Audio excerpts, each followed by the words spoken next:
नमस्कार मित्रों, 3K GK की इस सीरीज में आप सभी का स्वागत है। मित्रों, इससे पहले की वीडियो में हमने मौर्य वंश के बारे में संपूर्ण जानकारी प्राप्त की थी। यदि आपने वह वीडियो नहीं देखा हो तो उसकी लिंक हमने डिस्क्रिप्शन में दे रखी है, वहां से आप उसे देख सकते हैं। मित्रों, इस वीडियो में हम शुंग राजवंश, जिसे ब्राह्मण वंश भी कहा जाता है, के बारे में जानकारी प्राप्त करेंगे। शुंग वंश का शासनकाल 185 ईसा पूर्व से 73 ईसा पूर्व तक अर्थात 112 वर्षों तक रहता है। शुंग वंश की स्थापना पुष्यमित्र शुंग के द्वारा की जाती है, जो कि पूर्व में मौर्य वंश के शासक बृहदत्त मौर्य का सेनापति होता है। बृहदत्त मौर्य एक कमजोर और अयोग्य शासक होता है। इस कारण 185 ईसा पूर्व में पुष्यमित्र शुंग ने सेना के निरीक्षण के दौरान बृहदत्त मौर्य की हत्या कर दी थी और मौर्य वंश के स्थान पर शुंग अर्थात ब्राह्मण वंश की नींव डाली थी। शुंग उज्जैन अर्थात अवंती के निवासी थे। इनकी पहली राजधानी पाटलिपुत्र, जो कि बिहार में है, वही इनकी पहली राजधानी थी। बाद में इन्होंने दूसरी राजधानी बेसनगर अर्थात विदिशा को बनाया था। पुष्यमित्र शुंग बौद्ध धर्म के विरोधी थे। इन्होंने बहुत से बौद्ध स्तूपों तथा मठों को ध्वस्त करवा दिया था, परंतु पुष्यमित्र शुंग ने मध्य प्रदेश में स्थित सांची के स्तूप की खिड़कियों को तांबे से जड़वाया था और उसके आसपास सुरक्षा के हिसाब से जालियां अर्थात रेलिंग लगवाई थी और इसके साथ ही भरूच स्तूप की खिड़कियों को भी कीमती पत्थरों से सृजित करवाया था। पुष्यमित्र शुंग एक कट्टर ब्राह्मण थे। इन्होंने अयोध्या में ही 2 बार अश्वमेध यज्ञ करवाए थे, जिन्हें संपन्न कराने के लिए इन्होंने महर्षि पतंजलि जी को बुलाया था। इनके अश्वमेध यज्ञ का घोड़ा यवनों के द्वारा पकड़ लिया गया था, जिसे इनके पुत्र अग्निमित्र शुंग ने छुड़वाया था और यवनों को करारी शिकस्त दी थी।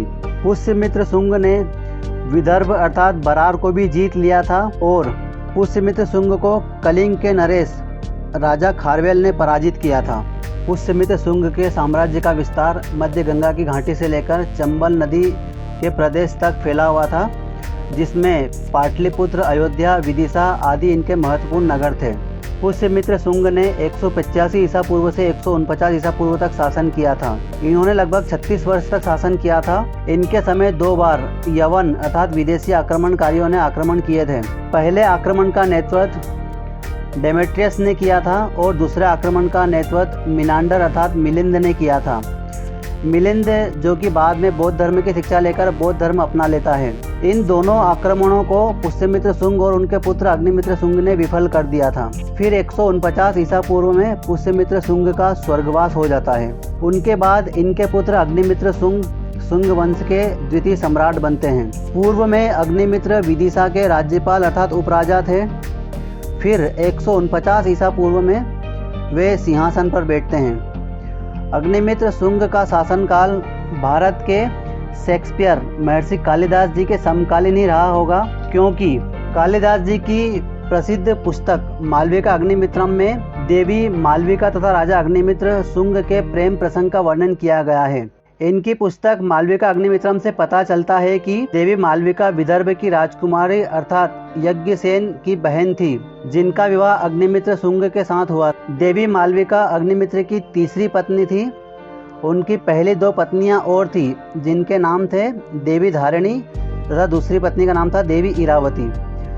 अग्निमित्र शुंग के 2 पुत्र होते हैं। पहला पुत्र वसुमित्र शुंग होता है, जो कि इनकी बड़ी रानी देवी धारिणी से उत्पन्न होता है, और दूसरा पुत्र वसुज्येष्ठ होता है, जो कि छोटी रानी देवी मालविका से उत्पन्न होता है। अग्निमित्र शुंग के शासनकाल में भी एक बार फिर से यवनों ने आक्रमण किया था, जिसका नेतृत्व इनके पुत्र वसुमित्र शुंग ने किया था और वसुमित्र शुंग ने भी यवनों को बुरी तरह परास्त किया था। अग्निमित्र शुंग ने 149 ईसा पूर्व से 141 ईसा पूर्व तक मात्र 8 वर्ष तक शासन किया।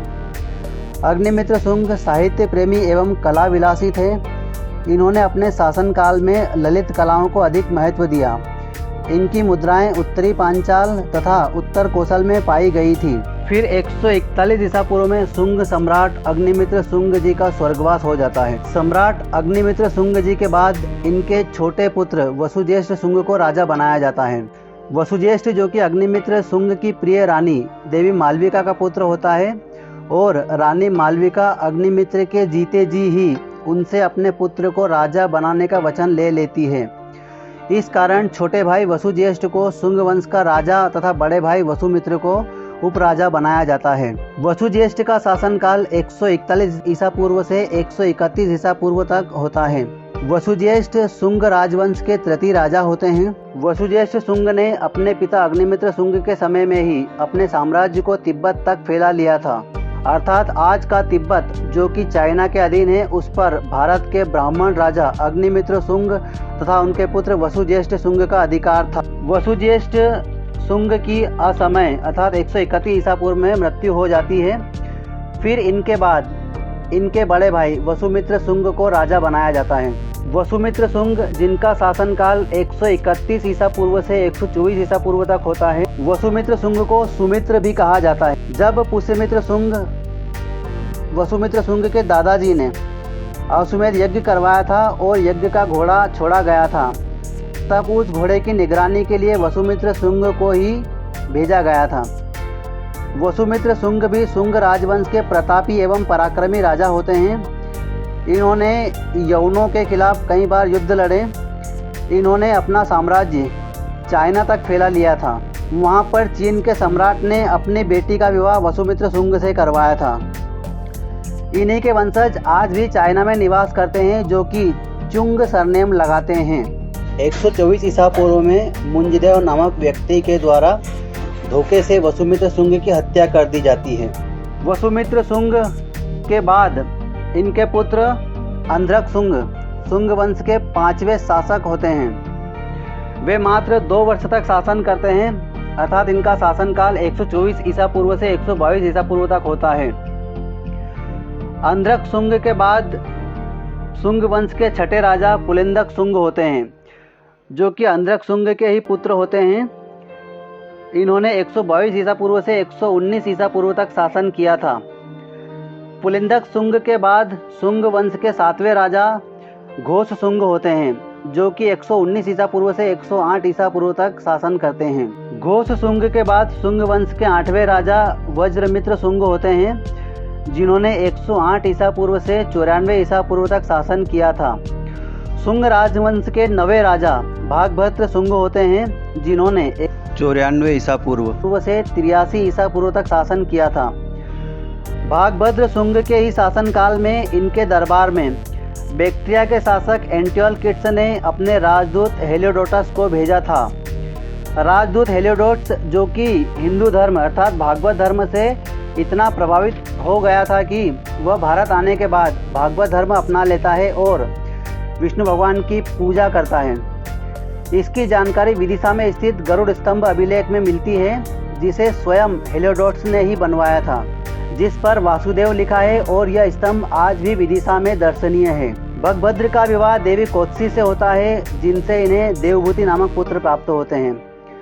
फिर 83 ईसा पूर्व में भगभद्र के स्वर्गवास के पश्चात इनका पुत्र देवभूति होता है, जो कि 83 ईसा पूर्व से 73 ईसा पूर्व तक शासन करता है। देवभूति शुंग वंश के 10वें राजा होते हैं और यही शुंग वंश के अंतिम राजा भी होते हैं, क्योंकि इनकी हत्या इन्हीं के मंत्री वासुदेव कर्ण के द्वारा कर दी जाती है।